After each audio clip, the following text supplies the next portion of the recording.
Welcome to Biz Help for You with host Candy Messer. Entrepreneurs like to focus on the big picture, like profitability, success, and a smooth running organization. There always seems to be those little things like taxes, employee compensation, laws, regulations, and more. Now, you can get the answers you need in one place. Join us today as we break it all down for you. Now, here is your host, Candy Messer. Hello and welcome to Biz Help for You with Candy Messer. Thank you for joining us today. I hope you found the information on last week's show, The 5 Essentials for a Magnetic LinkedIn Profile, informative. If you are unable to join us and would like to listen to the show, links can be found on our YouTube and Facebook pages, as well as multiple favorite podcast platforms. If you'd like to receive notifications on when our podcasts have been uploaded, please like and subscribe. If there are topics you'd find beneficial or questions you have, please feel free to reach out to me at media@abandp.com. Now, let's learn a little bit about our guest today. Vanessa Shaw is a highly accredited and internationally recognized business success coach. Whether you are seeking more income, making a bigger impact, or enjoying greater freedom, Vanessa and her dedicated team of professionals at the Business Growth Academy can help turn your entrepreneurial dreams into reality. So, Vanessa, welcome to the show. Thank you. I'm excited to be here.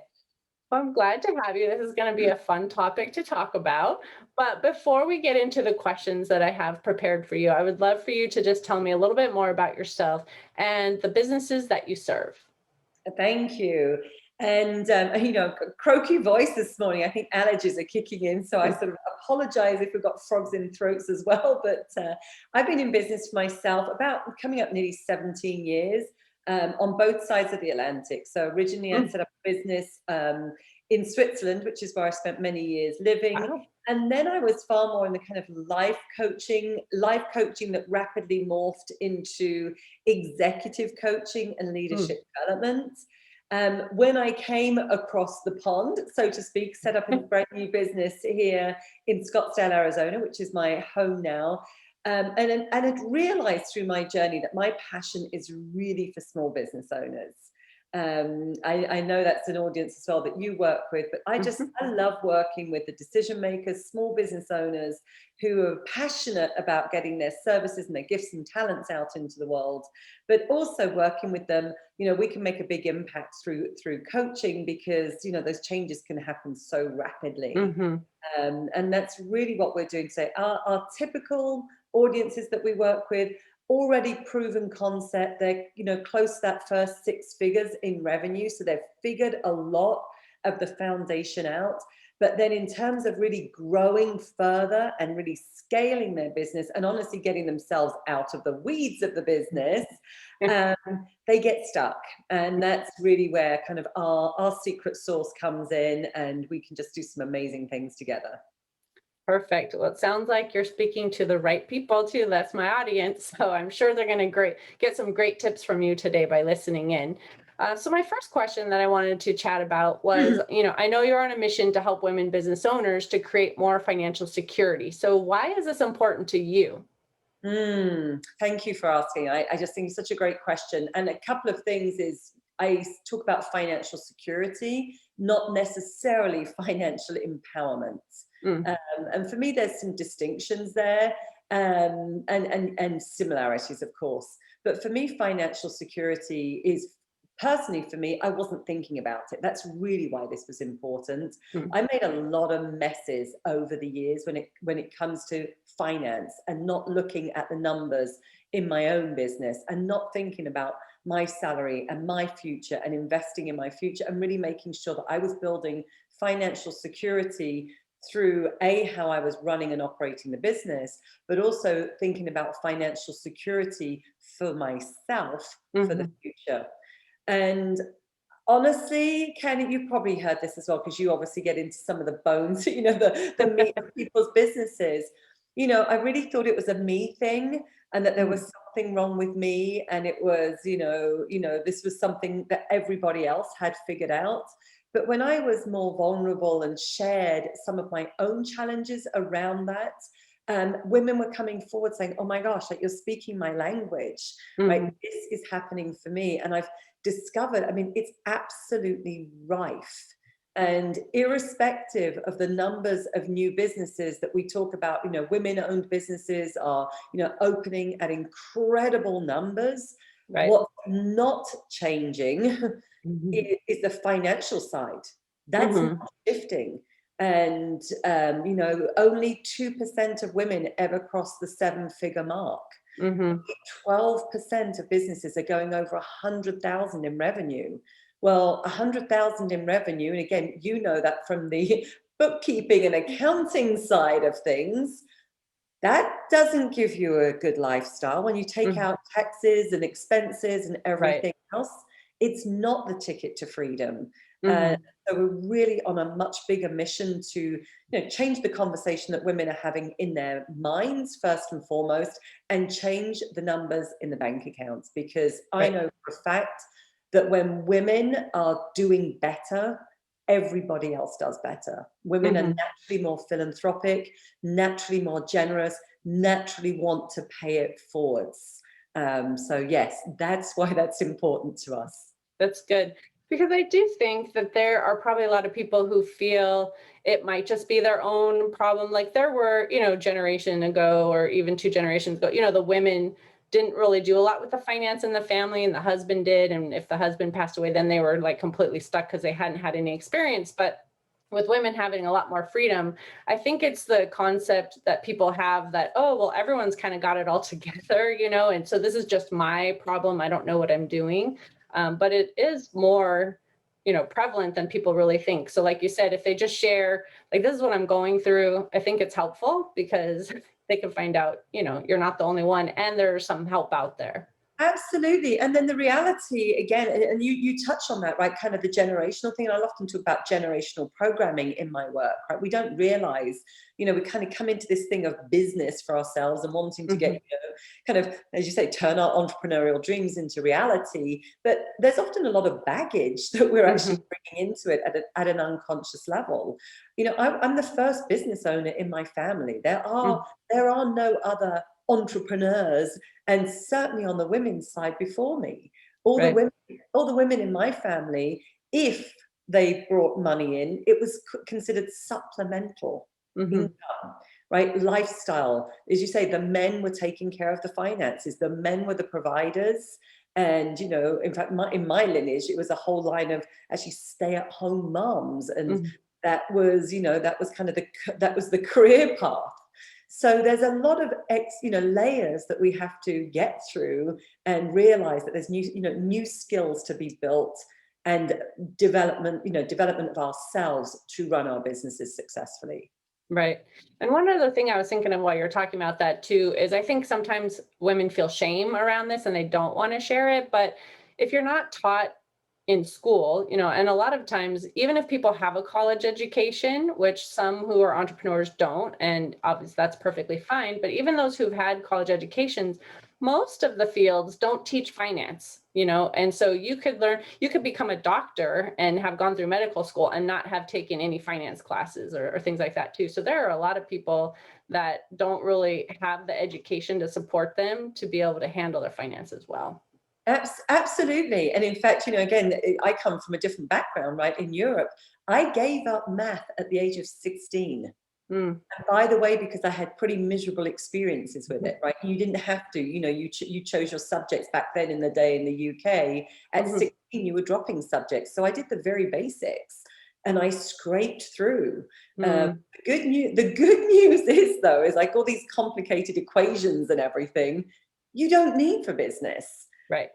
The truth it is actually quite simple math, but I Mhm. had to get beyond a lot of the emotional, those emotional components of looking at the numbers. The numbers for me, way back then represented fear. Mhm. a lot of scarcity. And of course, it was good if the numbers were high, it was terrifying if they were low. And back then, that was a mystery. Well, then we figured out that there's an awful lot that we can actually control and influence, right, around those numbers. And now numbers are exciting and tracking is exciting. And, it's a very different experience. Mm-hmm.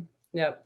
So I know also we're going to be talking about, COVID and that has hit. So even those who maybe had been somewhat prepared, maybe had some issues. So what were some of the trends that you saw through COVID and what can women learn from them?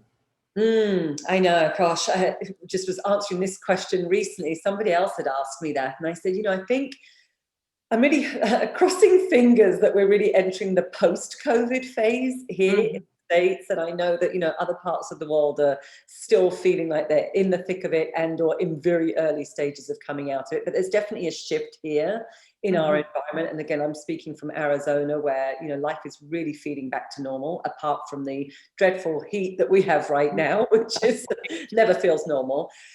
But I think, really and truly, COVID has caused so many of us to re-question, Mm. really reevaluate what was important. Um, Probably as well reevaluate a lot of things that we were doing that weren't serving us, right? That were Mhm. causing a lot of stress. For many businesses, I mean, we've essentially been online, and certainly in our delivery, I've been online delivering on different online platforms ever since I started business. So I've essentially had a virtual business, as I say, for nearly 17 years. But, I think even the way we deliver services, people are talking about wasting time before, going across town to do one-on-one meetings with their clients or their weekly meetings or their monthly meetings. And we've certainly seen that, through our clients. They're like, my clients kind of want to put those back on the calendar and I don't want to anymore because as a business owner, it's so ineffective. Or otherwise I should be charging a lot more, right? In order Mhm. to make that make sense. So I think just that, how we're using time, how we're delivering services. I think relationships around as well, who's really there for us, who can we count on? COVID as well, there's been a lot of reevaluating of relationships, whether they're personal, whether they are in business. And these are a lot of those lessons that we can take forwards.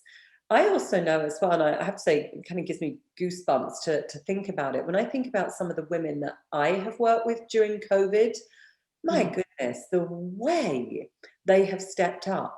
Because these are the women that are, homeschooling kids. I mean, we Mhm. launched a program that actually kicked off on March the 17th, which was Mhm. the day we thought everything was imploding here. Right, that was day one. I was like, "You've got to be kidding! Like, Mhm. this is going to fall apart." And there were businesses that were shut down at the time. There were businesses that had to completely switch to online. I worked with attorneys; they couldn't get into court. They didn't know how to do signatures. I mean, so many different things affecting. And when I look at my women that were really stepping up to seriously lead their businesses, homeschool kids, still be the ones that were possibly caretaking or a bridge between elderly parents that they now can't Mhm. see. Um, Spouses that were laid off. I've had, so many of my Mm. female business owners all of a sudden were catapulted into all of those Yes. roles and becoming the breadwinner. Mhm. um, and I think again that's really scary when it happens. It's so important that they've had, support. And of course, we were their coaches at that time. But the beauty of it is they've really seen what they were made of. Mhm. And, I'm talking about women that have experienced them 400% growth in that period, and Mm. they're doing everything else. So it's like that Right. level of resilience and feeling empowered has been magnified. Mhm. So I want to go deeper into the whole topic of undervaluing ourselves. And I know that they are statistics, out there that say women generally are, undervalued even more than men are. But I know there are a lot of men out there too that still aren't looking at, what they should be charging and everything too. So I would love to start the discussion just on what are some of the signs that we should be looking for that indicate we really are undervaluing ourselves. Yeah, and there are many, many different ways that this shows up. And I'm going to kind of share some of the classics. Hmm. some of the classics are giving away too much for free, right? We're giving too many services, too much free time. Like, it's just, there's a lot of free. Right. When we really look at how we're spending time, there's things that really could be monetized or frankly not done, dropped or monetized, right? Or, another route. Over delivering as well is similar, right? But I see this a lot with women where they start to over care for the people that they're serving, their clients. Right. And for me, and again, it's very subtle, but when you start to notice energetically that you're caring more than you think your clients are bringing to the table, that's a sign, Right. and it's a sign possibly of frankly, not the ideal client for you, but it's a sign of some boundaries and that you are actually undervaluing yourself here, right? So again, I said that about working with the wrong clients. That's a symptom of undervaluing, because when we're in business for ourselves, clients are the lifeblood of our business, and they can be massively exhilarating to work with, energizing. They can be massively draining, and everything in between. And I am a proponent of, building a business. We call it champagne, wine, and beer clients. Okay. And I honestly don't think you need much more explanation, because normally when I share that, people are like, oh yes, I've got it. Right? But even that, right, is you can build a business with champagne clients. It's absolutely possible. We do it all day long with our clients. I have that business as well. But again, undervaluing is about taking on the wrong clients, right? And then tolerating, right, a lot of possibly disrespect, people that are trying to haggle your fees, discounting. There we go. That's a great symptom of undervaluing.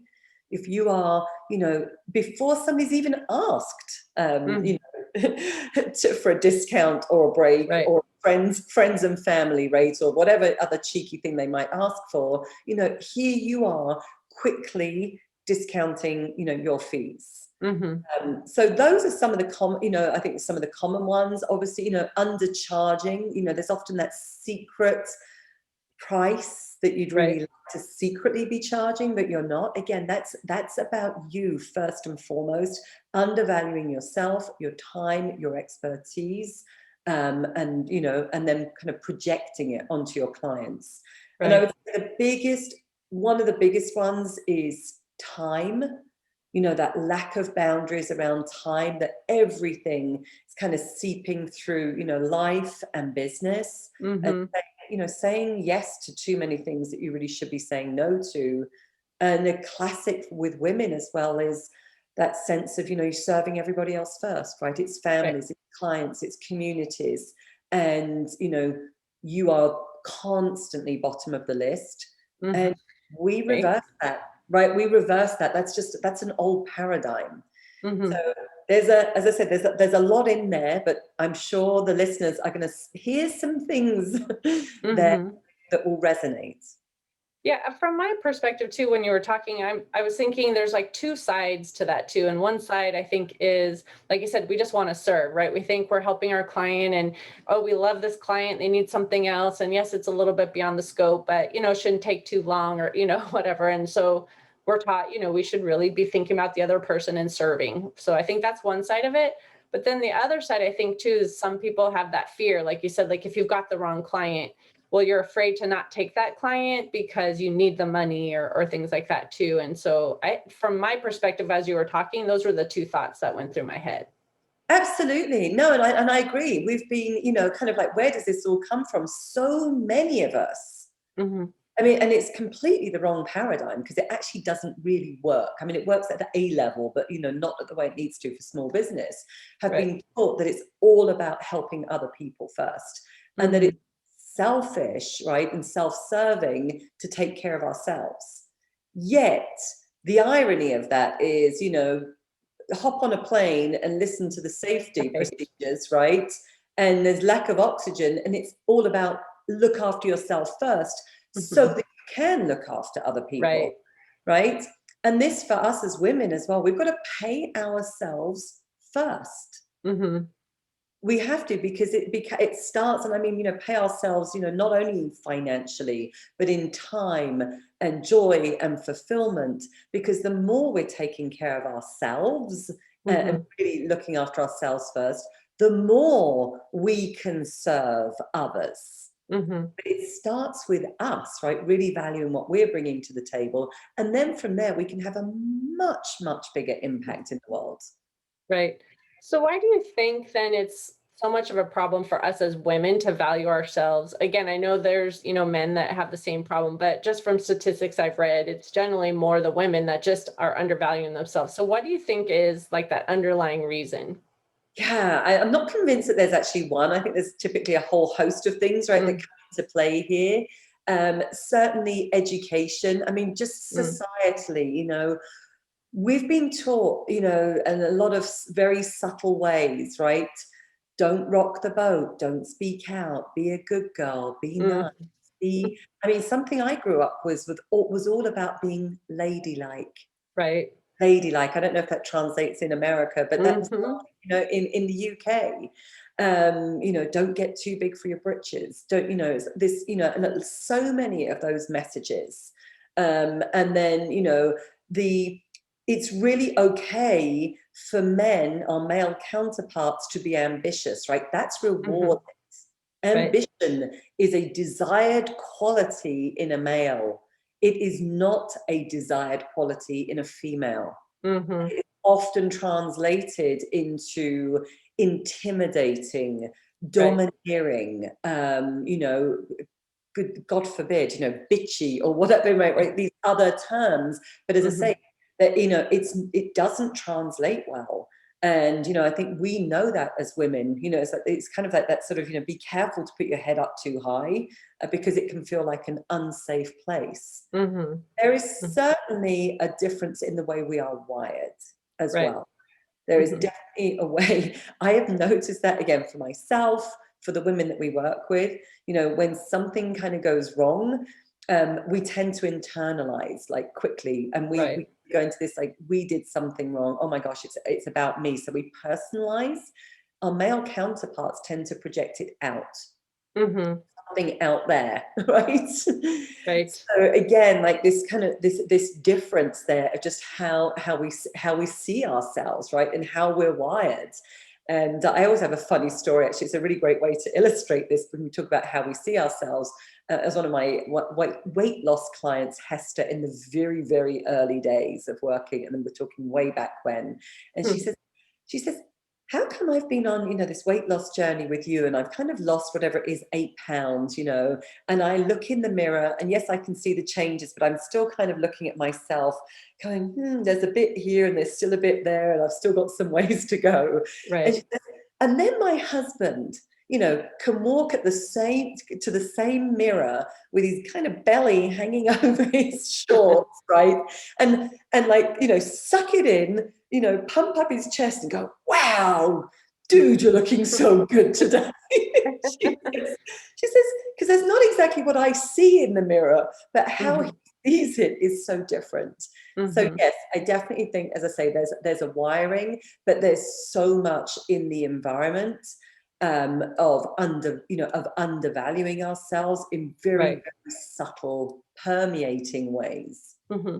I think we also have self-doubt a lot of the times too, and other people can put that onto us, whether they know they're doing it or not. And I remember when I was relatively new in business, I had a client who said, "Oh, I want you to help me, with my bookkeeping and my payroll now. My person that I had actually passed away and he sold his business to the CPA office, but I don't want to work with them. I want to work with you. And can you go pick up all my documents from them?" And I said, "Sure, okay." So I went, and that CPA looked down his nose at me actually, and was like, "What makes you think you're going to be able to do this job? You're not a CPA," and all of that stuff. And I think, I had to kind of overcome that and say, that's his issue. And I know my stuff, and I may Yeah, be a lot younger, and, I may not have the CPA designation, but I have been doing this for a while and I do know what I'm doing. But there still was that little bit of a seed that, gets planted that you have to like not let it grow. And I think that happens to a absolutely. lot of women. It does. Actually, you're reminding me. And as I say, that's why, like, we have to like start to listen out for these things, because we'll see Mhm. where those biases kick in, right? Mhm. Again, if we're not aware of it, and if we're not working on ourselves and our own internal sense of self and self-worth and confidence, which I think are massive assets that we need as women to be working on and bringing to the table, as you say, Mhm. in the environment through people, those seeds are sown. And it reminds me of when I was my very first year going into business. And of course, very excited. And I was doing all of my, legal stuff and setting things up.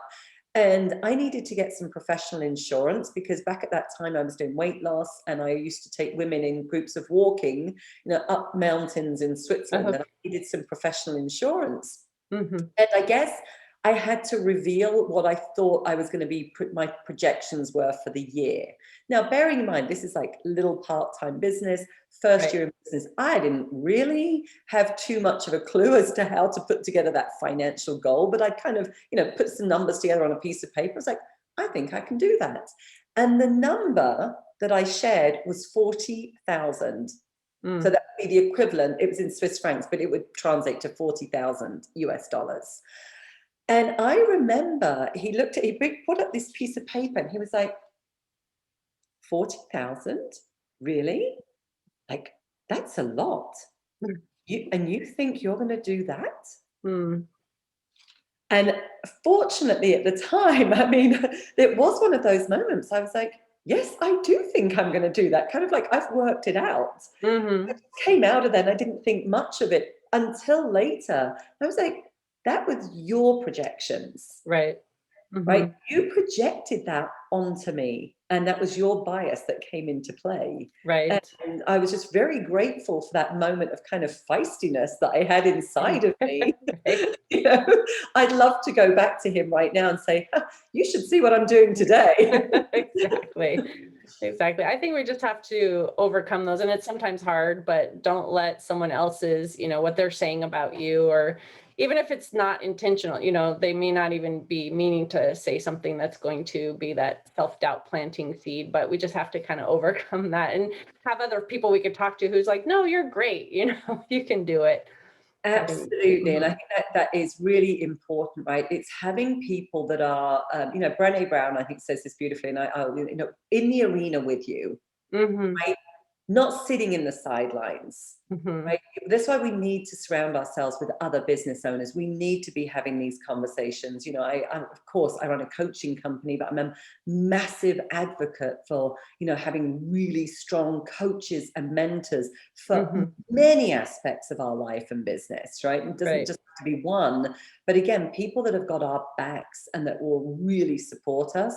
Because as small business owners, and especially small business owners that are wanting to succeed and defy statistics, we do have to acknowledge that we're somewhat of a minority, and Mhm. and we can come across as somewhat of as the weird ones, right, on entrepreneurial path. And so it's very important that we're in communities where that is where we're elevated and celebrated for that. Right. Exactly. So let's talk about kind of that trading time for money then too, because a lot of people are still doing that. So let's talk about what pricing models they should consider instead of trading time for dollars. I know. I love this subject. It's probably one of the things that we help people with the most. Hmm. And again, that classic is, we look around at other similar service providers, right? Hmm. And we might go, well, I'm just going to put myself in the middle of what I can see other people charging. Um, and again, if other service providers are also charging by the hour, those are the models that we tend to look at. Right. And we look at it from oh my gosh, well, if I can get $50 an hour, that feels good, because perhaps before I was used to, I don't know, being paid 25. But here's the thing, right? The reason that model doesn't work, and it doesn't work in terms of growing and scaling a business, is you will Hmm. always become tapped out on time, first and Hmm. foremost. There are only so many hours in the day, right? So Yes. time becomes the limiting factor. And yes, of course, we can raise our hourly rate as well. Of course, we can do that. But equally so, we start to bang up against comparisons at a certain Hmm. point, right? So, let's say if all of a sudden, let's say myself, it could be, as a business coach, if I was charging an hourly rate for certain things, I would rapidly be compared with, a high-end attorney, right? Mhm. And again, all of a sudden in the prospects' minds, they're like, here, but that's different. Right. And the attorney went to law school, that's legal, they do, and it's like the comparison doesn't work. So Mhm. again, whilst we can raise that hourly rate, it's got real limitations. Right. And in terms of, when we're charging by the hour, again, for me, it's actually about undervaluing the results and the outcomes, right? And the value that we are bringing to the table, Right. because we're putting it into this kind of commodity bucket of an hourly rate. Mhm. Equally so, and just before we kind of go into how we can change things differently, and I think your audience is probably the same, right? If you're a service provider, you are typically somebody that has a level of expertise that, Right. like yourself, right? The more you're in business, the more you build systems, the more Mhm. you are developing yourself, because you have a level of professional development that you have to keep honing your craft. But that Right. also means that you become better, you become more efficient, right? You become more effective. And I know for me that, I can troubleshoot and find, $50,000 that could be hidden in somebody's business in a 20-minute conversation. Mhm. Does that mean I should be charging, a third of what it might have taken me previously, because now I've got a good 15 plus years under my belt? And Right. the same for you, or the same, say, for an attorney, right? Or a healthcare provider. So, as I say, that model is really flawed. Now, where we shift to is really teaching value-based pricing. Mhm. So this is where this conversation all links back into like valuing ourselves first, right? Because the first sale is to ourselves, right? We've Mhm. got to be sold on this for ourselves before we can even have the conversations with our prospects, right? About serving, about providing those services. Right. And for me, when we're looking at value-based pricing, it's really understanding from an outcomes perspective, the ripple effect of that outcome in our prospect's life across Mhm. time, a long Right. time, and across multiple areas of their life. Mhm. Because most things that we're doing, especially as human beings, it's not just impacting us in one track. We know full well, for us, for example, when a business really starts to take off, the peace of mind, first and foremost, when somebody Right. realizes that they're in control, right, is priceless. They're sleeping well at night. Often the primary relationship takes off on a completely different level. Mhm. We've removed stress, and now, all of a sudden there's more financial ease, let's say, to be able to start to enjoy the finer things that they went into business for, Right. right? There's also the, sense there that, now they can, build their team. So now they can leverage their time. I mean, all of these different things that happen. And this is happening over time, right? So it's really understanding what the real value, the true value is over time to the Right. prospect. On the Right. flip side of that, it's also understanding the cost of inaction, right? When Mhm. somebody doesn't hire us. And again, you'll be, by the way, you're one of the service providers that I actually tell my own clients, like, this is one of the first things they need to get off of their to-do list, Mhm. right? Doing their own books. Right. Because they're not good at it. They don't know the numbers, right? And they shouldn't be focused on that because it's going to take them too long. And right, they should be focused on business development, right, and really Right. bringing the business and growing it, getting the clients and the cash flow coming through the door. That's where they need to be focused on, right? Mhm. Not more the kind of back office things. But again, it's, there's a cost to inaction when somebody isn't, getting those services and the help that they need. That's also impacting them across multiple areas of their life. So there's For kind of like sure. a framework, right, for how we start to really build out this notion of, value-based pricing. And people will ask, they ask the whole time, well, what should I charge? Or actually, like, once let's take you through this process. We have a system for like breaking that down, like step by step, so that they can really get to, clarify and get the, what they think it's worth.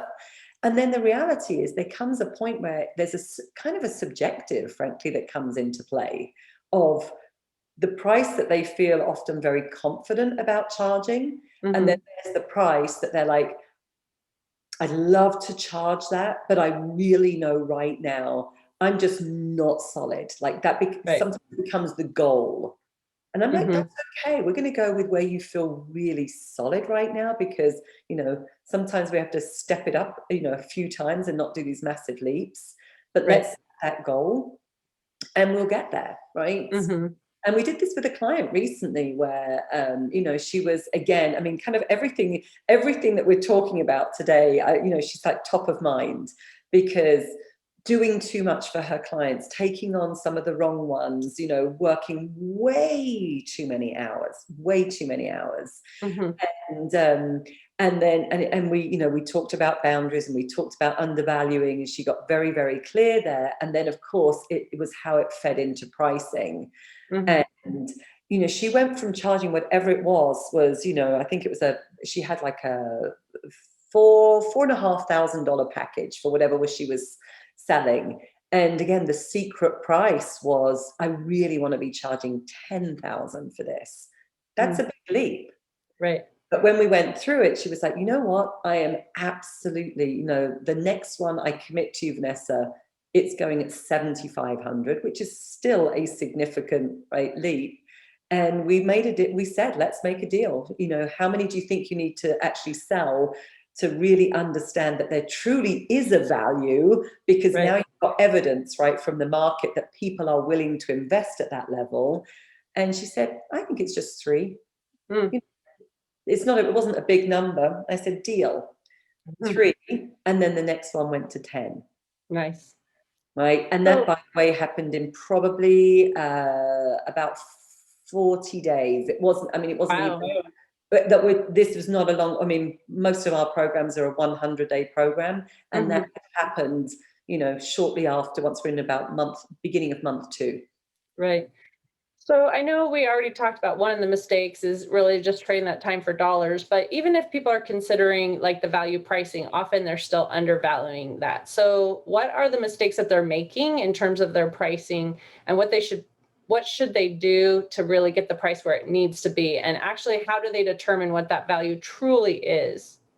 Yeah, great. For me, this comes into a couple of other aspects, which is their offer, how they're actually talking about their services, right? So I call it, in my world, I call it offer, right? It's really, what are you selling?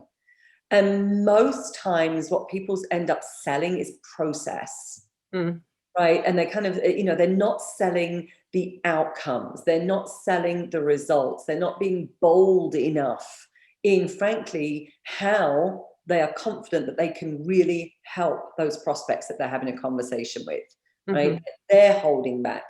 And again, that level of confidence, again, speaks totally to undervaluing. Unfortunately, what happens there, though, is that lack of confidence or lack of clarity in those key moments with the prospect picks up on that immediately. They don't know exactly what it is, but this is where they'll say, oh, I have to think about this, or I'm not sure how this can really help me, because we've confused them in that moment. Right? So that's, for me, it's all about how we really talk about our offer and communicate it in a way that is solving real problems, right? Real problems that the prospect recognizes, not problems that we think they've got, but it's like, so it's very relatable, providing solutions that the prospect is seeking, right? As well. Again, it's very practical. But then, as I say, crafting it into a way that it's what I call a very compelling offer. What is going to make it the easy yes? Or I had an example actually this week with a client. We were actually teaching this, because we actually teach this in our program. And I said, listen, you've all been on the receiving end of a compelling offer because you said yes to working with us. Right. But now let's go back and look at what was it that Mm. made that compelling for you, right? Because you were on the receiving end. And we certainly weren't forcing you Right. into the academy. Right. And in fact, one of our clients, Stephanie, she said, well, it was really interesting, Vanessa, because she said, you were introduced to me, you were just somebody that I should get to know and kind of, know about your services. She said, I came onto that call with zero intention to buy.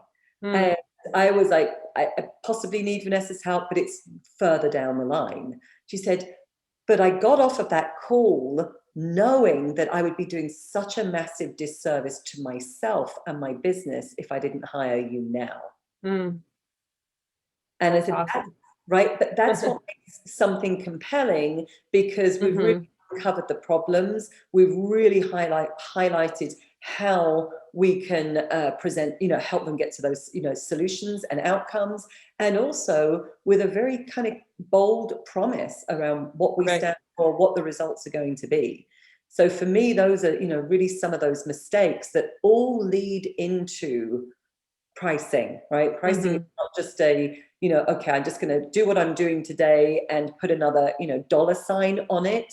Oftentimes we have to go back in and actually repackage those services, re-examine them, look at different ways, perhaps even a higher level of service, and then look at, now where does my pricing strategy shift to?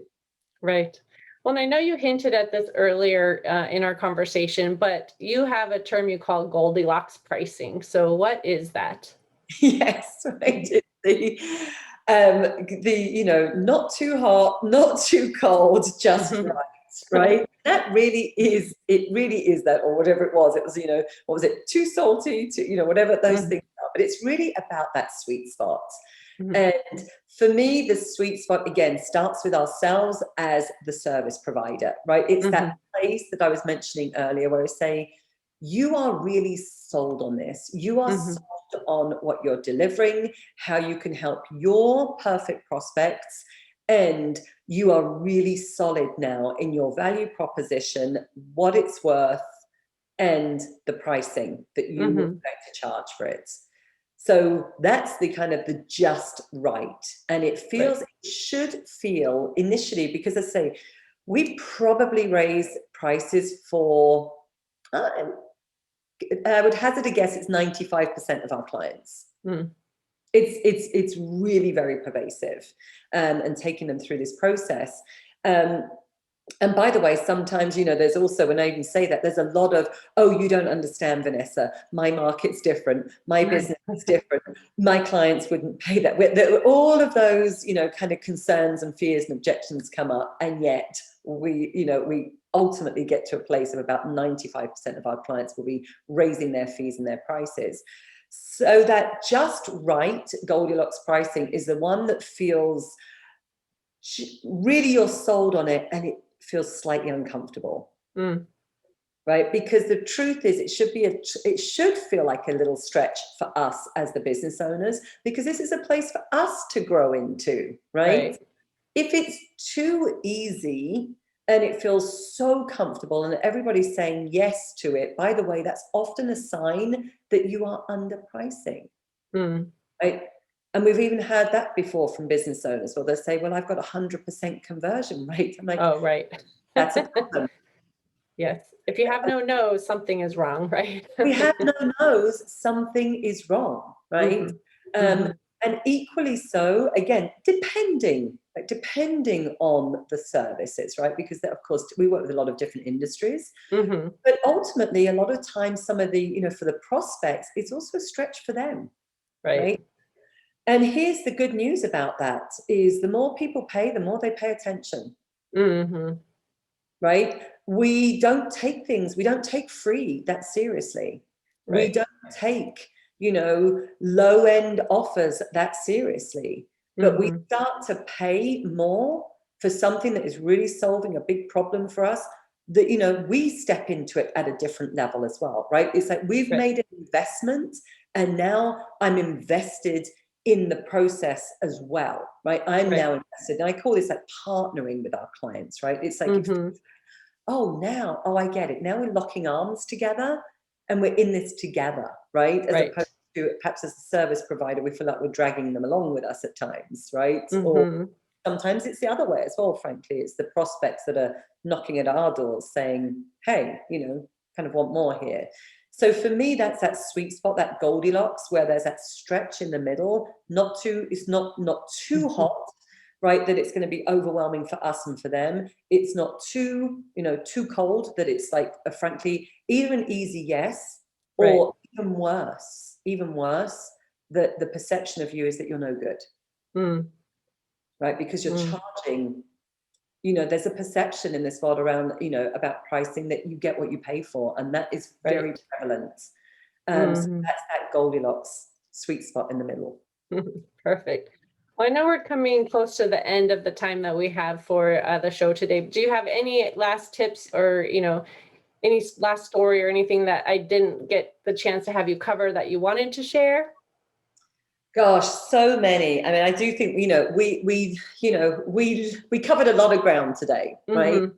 Mm-hmm. Something we didn't cover, and again, I'm going to give a resource for this because again, I think a lot of your listeners, certainly my audience as well, struggles with mindset and that Mm. really thinking about things differently, right? And I've actually written a book called The $1 Million Question. It's a short book. It's an easy read. 90 minutes, 2 hours. It's packed with value. So grab a glass of wine or a latte and read Mm-hmm. it. It's called The $1 Million Question, and in there is the story of one of our clients that answered the $1 million question. And the reason it's called the $1 Million Question is it revealed $1 million of lost opportunity in her Wow, medical practice. that is a lot. That is a lot. There Mm. is also, even the forward to the book is written by a gentleman by the name of Russ Perry, who runs a $10 million plus company now called Design Pickle. And he answered that question, and as a result, created that $10 million company.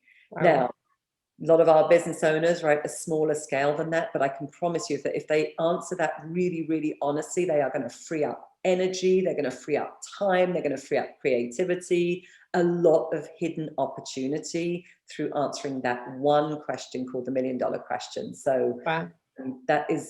that's a really great resource. Nice. So if someone then wants to connect with you or get that resource, how can they reach out to you and find you? Yeah, absolutely. So the book can be downloaded at two different places, the $1 Million Question.com. It's also on our homepage at businessgrowthacademy.com. And you'll see as well on that on our website there's details of our programs. Listeners might be interested in that 100-day accelerator, and I would encourage them to reach out, at least complete an application form so we can learn more about your business, and we'll get on a call, and if we can help you, we'll let you know how we can help you, and if we can't, we'll also let you know that as well. And of course, social media platforms, the LinkedIn, Instagram, and Facebook. Perfect. And they would just find you by searching your name, even on like Instagram or something. It's not like a business name. I'll make sure that we get you all the links as well so that you Perfect. obviously can include those. I also have a podcast as well, which is, Oh, nice. we haven't even talked about. I'll share the title here because a lot of, especially Sure. women listeners, are enjoying it. But it's called Get Rich Without Being a Bitch. Okay. So some of the things that we've been talking about today, and our own stories around money and everything, are covered in that podcast. So we'll make sure that we've got all of these different resources where listeners can connect. And I still answer a lot of messages and everything that come in. So I always love to hear if somebody's heard something that resonates. Please share with us, because you put together a podcast because you want to provide value in the world, right? Yes. I Yes. love to guest on podcasts as well because we want to provide value. But it's really lovely when people reach out to us and say, "Hey, thank you for that. That really helped me." Hmm.